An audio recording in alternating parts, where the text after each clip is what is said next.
What is up, riders? Welcome back to the channel and welcome back to part 2 of the SimPure / Honda Dio build that we are doing. Last video we did the complete engine with the intake and all that, and today we are getting onto the frame, which you guys have not seen much of. We're going to be sticking on forks, wheels, putting the motor in and getting this thing rolling.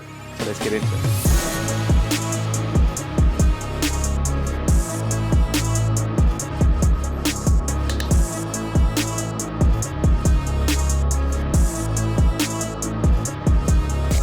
Alright guys, I've got the handlebars here. First thing that we need to actually do is cut off a bracket going from the drum brake to the disc brake. So I had to cut off this bracket, just grind it flat, make sure everything fits because there are brackets that need to go over the handlebars, and then I touched it up with some paint to prevent it from rusting. So now Alec can take over and he can fit everything to make sure it fits in the panels, because we are running a panel that will allow us to run a disc converted front brake.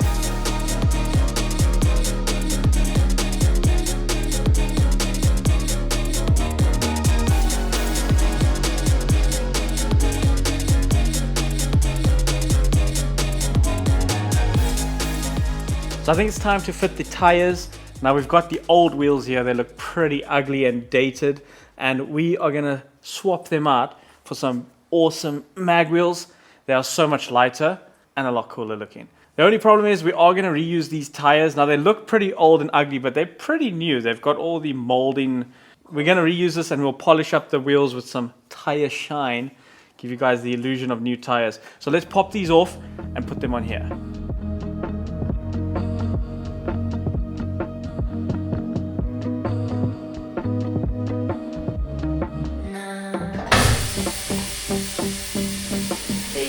One down, one to go.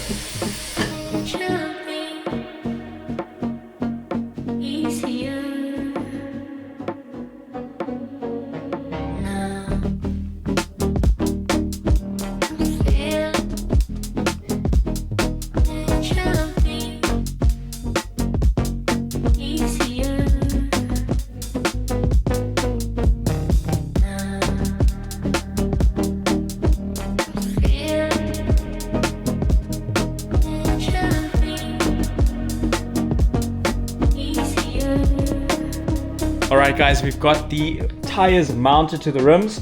I haven't taken this one off because we are going to put the disc on. So we've got this oversized disc and it's just going to be way easier to mount it while we have it secured here. So we'll put this disc on and tighten everything up nicely before we pump the tires and get it all ready to put onto the motor and then get onto the forks.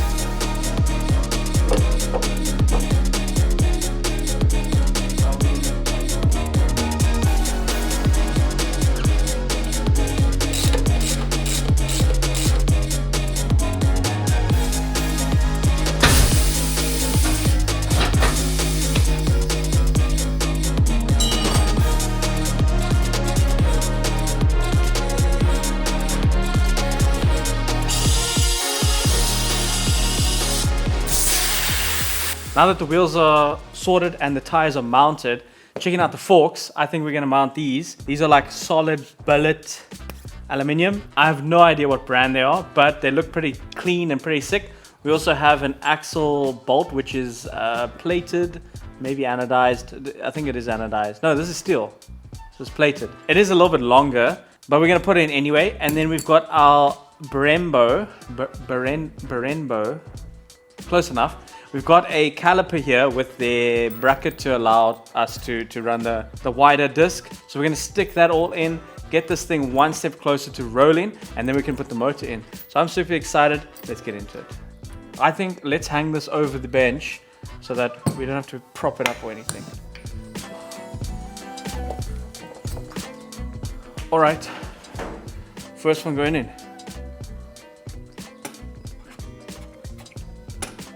I don't know how high it goes, but it felt like it got to a point where it stops. Oh yeah, it can go down a bit. There. Yeah, it's going in nicely. Okay, let's do the next. This is the outer.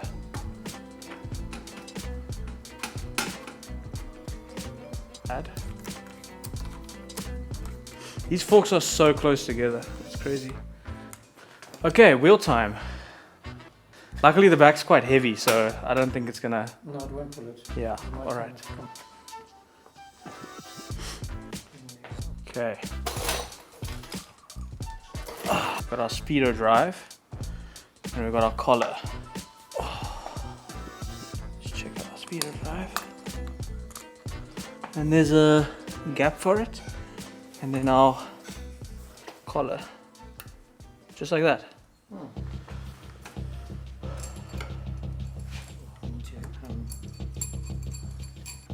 Where does it go into? Wow, this doesn't really fit. It goes. This isn't gonna fit. It's like so close. It literally physically doesn't fit.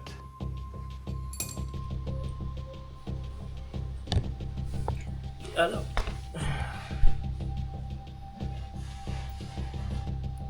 I mean, it seems right. Yeah, it's just very wide. It's not as wide on the forks, but it's wider on the wheel. Okay, so obviously the forks aren't fitting. The steering stem at least, is too narrow. So I've just spoken to Alec and we are getting some upgraded parts. So we're gonna have to wait for that to come. In the meantime, we can of course continue building the motor, putting the exhaust on, putting the rear wheel on. It's standing right now on the wheel, but it's obviously not fitting properly because the speedo and Odo drive aren't on. So what we'll do is we'll just continue for now, but those parts are in order. So yeah, let's just carry on.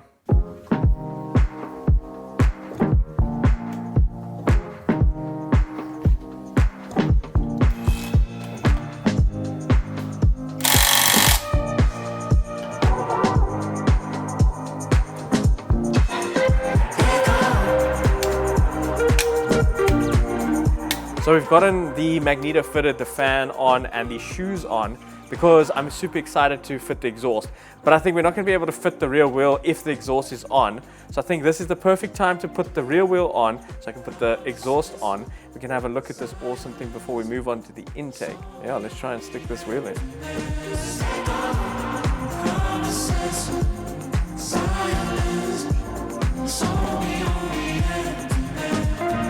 Here we go.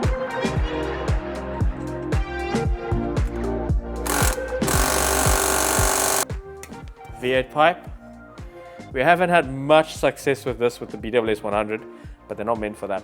But in Taiwan, I believe this is like the main pipe. The V8 seems to be quite popular, and all the Oaks with the Honda Dios and the Jogs tend to run these, the most common pipe. I see them on all the builds on Instagram. So yeah, speaking of Instagram, if you haven't followed us on Instagram, check us out. Speaking of Instagram, if you don't follow us on Instagram, go ahead over there, give us a follow. It's urban_riders, all the links down below. Let's stick it on. I don't know if I like that, but anyway. So my one concern is obviously the shroud being able to go on after the exhaust. Yeah, it's actually the wheel that's in the way. But you know what? I don't care. I'm gonna bolt it up because I kind of want to look at it while it's still pretty and not hiding the cylinder kit. So yeah, let's just put this one on. Are we gonna put a gasket in there? Not if you're going to take it off. I'm hoping not to take it off. I have a feeling you're going to have to take it off. Okay, no gasket it is.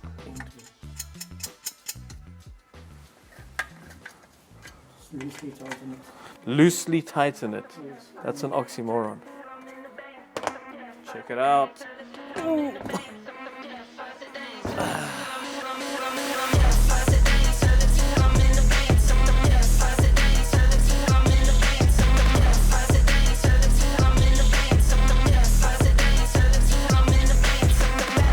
Damn, that kind of looks stanced with this angle. I kind of thought it would be a bit more. It looks really wrong, but yeah, it does look sick, doesn't it? We've got the Airbox here. We have a silicon pipe, and the objective is that we want to run this carburetor with this standard Airbox. And before you all shout out in the comments there about why don't we just put a cone filter, it's because it's what the client wants. So we're going to make this fit into the Airbox onto the carburetor. We're going to have to cut away a few things. So at the end of the day, it's going to sit something like that. This is going to be behind. This will probably be cut away. So yeah, let's have some fun and chop up some plastic.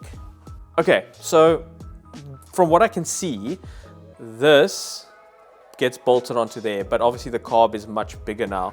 So if I have a look here, then you can come and have a look this side. I think the best way is to follow this line and cut all the way down here and meet up with that line, and then we can always take it back further later. But I think I'm just gonna mark it out. You know, we'll make it look good, but ideally it's not gonna look factory. Actually, none of this looks factory, so I don't know what I'm saying. There is my line. What do you think? It's slightly straight. It's slightly straight. What, isn't that the point? Yeah, let's cut it. What are we cutting it with? Let's do this.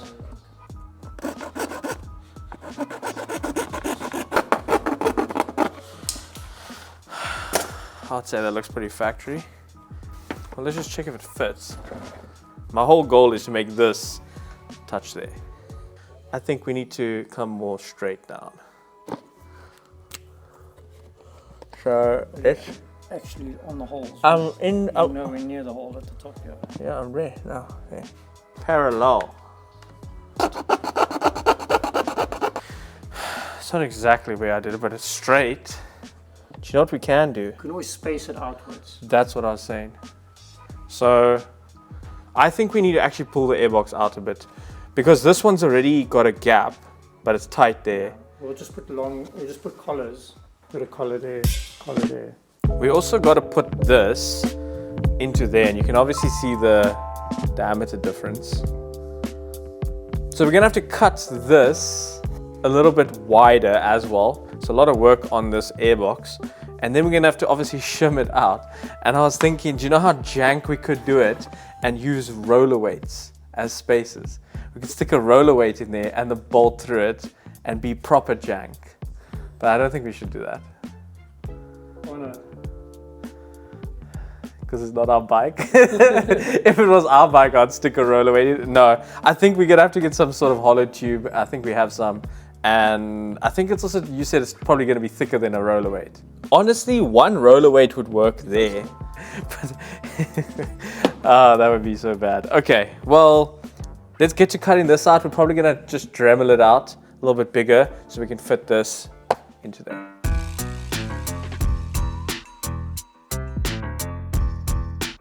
But I'm also gonna cut towards myself. Mind your fingers. Just put your hands somewhere else.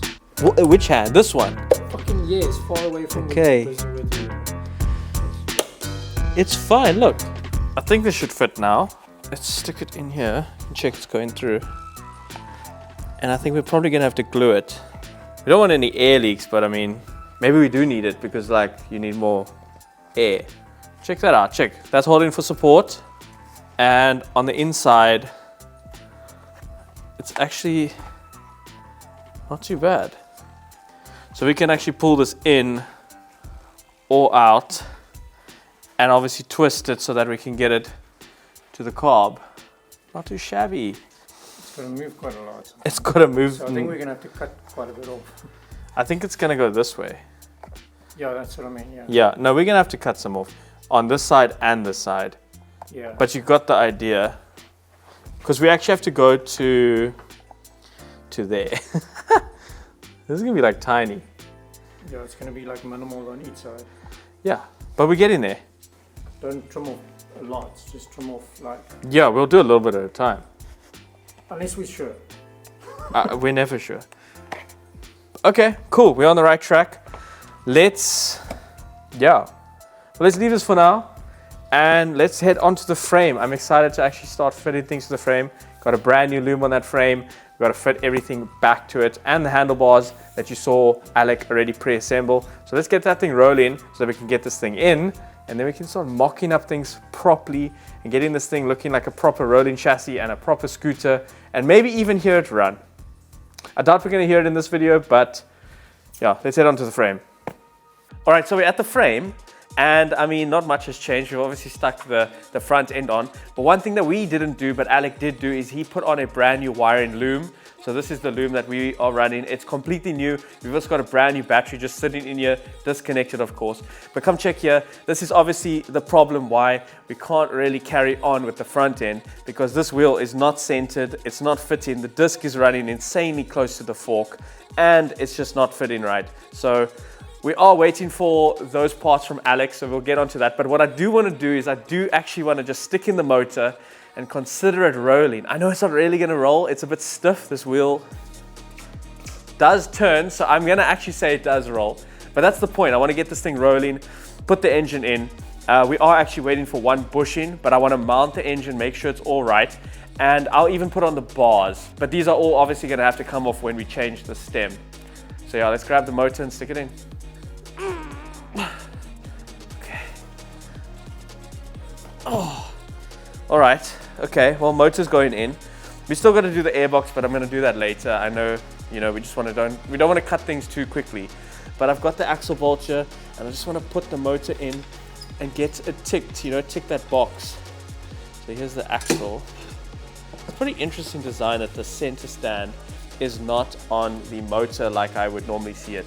But I'm going to try and line this thing up by myself. Okay. Okay, wait, where's this lining up? Oh. Oh. That goes further in than I thought. This thing is not as staunch as I thought. Oh. There we go. But this motor is definitely not what I thought. I thought it was going to sit vertically. It does sit at a 45. You could call it a V something. But everything's fitting. And last thing, I think, let's just put on the handlebars, make this thing look a little bit kind of more complete. And then I'm going to show you guys what we're going to do in the next video, which is super exciting. But yeah, get the bars on and then we can talk about it. Okay, got our bars here. This will have to come off, but I just wanted to be able to steer. Oh, there we go. Okay, it's looking kind of complete. I definitely think it will roll. That doesn't hit. That's pretty good. Okay, well, yeah, that's going to be pretty much it for this video. But what I will say is we kind of ticked the box. We got it rolling. We got the engine mounted. Is it going to come out again? Probably. But that doesn't matter because you guys got to see it go in and I'm super happy. We will be changing this in the next video and we will be getting onto the plastic. So that's going to be super fun and awesome. We are going to be running a Honda Dio plastics. So let me grab a piece and show you what we're going to be doing.